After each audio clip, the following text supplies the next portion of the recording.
आज का टॉपिक है फॉस्फोलिपिड। और फॉस्फोलिपिड में हम देखेंगे कि इसका केमिकल कॉन्स्टिट्यूएंट क्या होता है, कहाँ प्रेजेंट होता है। फॉस्फोलिपिड बायोमोलिक्यूल सेल बायोलॉजी का एक बहुत ही इंपॉर्टेंट टॉपिक है। स्टार्ट करने से पहले आप देखिए कि एक जो पर्टिकुलर सेल होता है, सेल सेल में एक आउटर बाउंड्री प्रेजेंट होती है। उस आउटर बाउंड्री को हम प्लाज्मा मेम्ब्रेन या सेल मेम्ब्रेन कह सकते हैं।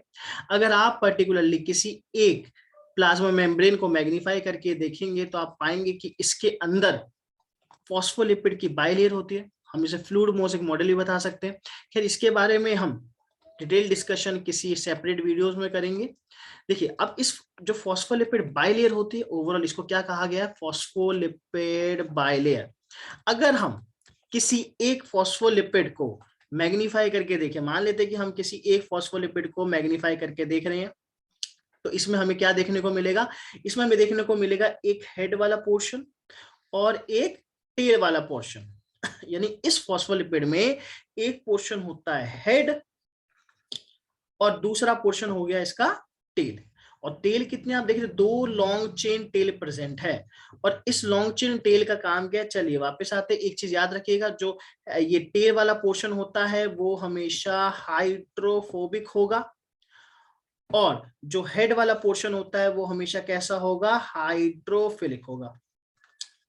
अगर आप इसके केमिकल कांस्टिट्यूएंट को देखें, केमिकल कांस्टिट्यूएंट को जानने से पहले आपको याद होना चाहिए कि फॉस्फोलिपिड में मेजॉरिटी 4 कंपोनेंट्स होते हैं। राइट हैंड साइड में देखिए, हम इसके बारे में डिस्कस कर रहे हैं। जो फॉस्फोलिपिड होता है इसमें 4 इंपॉर्टेंट कंपोनेंट्स होते हैं। सबसे पहला कंपोनेंट, मोस्ट इंपॉर्टेंट, वो है fatty acid. Long chain fatty acid present होता है। सेकंड वन वो होता है प्लेटफॉर्म, जहां से ये फैटी एसिड प्रेजेंट है। तो प्लेटफॉर्म कुछ भी हो सकता है। प्लेटफॉर्म मेजॉरिटी 2 यूज होते हैं, एक हो गया ग्लिसरॉल, दूसरा हो गया स्फिंगोसिन। खैर, स्फिंगोसिन के बारे में हम किसी सेपरेट वीडियोस में डिस्कस करेंगे। आज प्रेजेंट करेंगे ग्लिसरॉल के बारे में। Glycerol derived phospholipid, that is also called phosphoglycerides. तीसरी चीज प्रेजेंट होता है वो है फॉस्फेट ग्रुप, तभी हमने इसे क्या कहा है? फॉस्फोलिपिड्स कहा है। और फोर्थ वन जो प्रेजेंट होता है वो होता है अल्कोहल। अल्कोहल के बेसिस पे ही हमें कई सारे डिराइव्ड फॉस्फोलिपिड्स मिलते हैं, चाहे वो फॉस्फोटाइडिल कोलिन हो, फॉस्फोटाइडिल साइरिन हो, फॉस्फोटाइडिल इथेनॉल अमीन हो, एक्सेट्रा। चलिए इसके केमिकल कॉन्स्टिट्यूएंट पे आते हैं। आप देखिए, अगर हम इसके केमिकल कॉन्स्टिट्यूएंट पे आएंगे तो इसमें मेन बैकबोन जो था वो ग्लिसरॉल का था। ग्लिसरॉल आप जानते हैं 3 कार्बन होता है, 1 2 3। और 3 कार्बन पे क्या प्रेजेंट होता है? तीनों कार्बन पे हाइड्रोक्साइल ग्रुप OH प्रेजेंट होता है। तो ठीक है, हम 3 कार्बन बनाते हैं, 1 2 3। First carbon, second carbon, third carbon. First carbon पे OH था, तो OH क्या होता है? फर्स्ट और सेकंड कार्बन पे, याद रखिए ग्लिसरॉल के फर्स्ट एंड सेकंड कार्बन पे long chain fatty acid attach होता है विद द ईस्ट्रिफाइड बॉन्ड। ईस्ट्रिफाइड बॉन्ड कब बनता है? आप सभी जानते हैं। देखिए, जब कार्बोक्सिलिक एसिड का रिएक्शन आप किसी अल्कोहल ग्रुप से कराते हैं तो ईस्टर का फॉर्मेशन होता है, RCOR। ये होता है ईस्टर का फॉर्मेशन। अब देखिए, ये COH ग्रुप कौन सा था? ये COH ग्रुप वही था जो लॉन्ग चेन फैटी एसिड में प्रेजेंट होता है। देखिए, आप जानते हैं फैटी एसिड में क्या होता है? एक लॉन्ग चेन हाइड्रोकार्बन होता है with the end of carboxylic acid group. और ये OH ग्रुप जो था, ये OH ग्रुप था ग्लिसरॉल का, 1 2 3।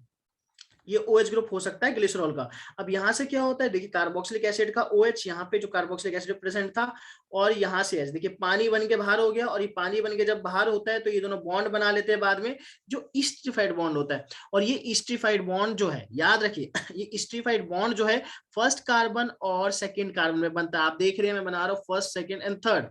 देखिए, मान लेते R1, दूसरा मान लेते वो पाल्मिटिक एसिड हो, मान लेते ये नेक्स्ट वन हो सकता है ये स्टीयरिक एसिड हो, ये सेम भी एसिड हो सकता है, सेम फैटी एसिड भी हो सकता है। तो आप देख रहे हैं फर्स्ट और सेकंड कार्बन पे ये long chain fatty acid present है, यहाँ पे भी लॉन्ग चेन फैटी एसिड। तो ये दोनों मिलके, दोनों लॉन्ग चेन फैटी एसिड मिलके ही कंसिस्ट करते क्या? टेल्स बनाते हैं। जो आप ये लॉन्ग चेन टेल्स देख रही थी, टेल्स ही फैटी एसिड था। अब आते थर्ड वाले पे। थर्ड वाले पे प्रेजेंट होता है फॉस्फेट ग्रुप। फॉस्फेट ग्रुप, देखिए फॉस्फेट ग्रुप प्रेजेंट होता है, मैं फॉस्फेट ग्रुप बना रहा हूं।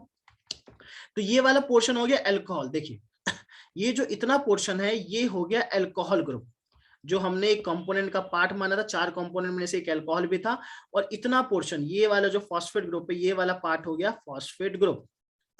आपको थर्ड कार्बन पे कुछ डिफरेंस दिख रहा होगा, वो क्या है, चार्ज का। देखिए फर्स्ट और सेकंड कार्बन पे कहीं भी पोलैरिटी नहीं है, देखिए पोलैरिटी वहीं होती है जहां पे चार्ज प्रेजेंट होता है।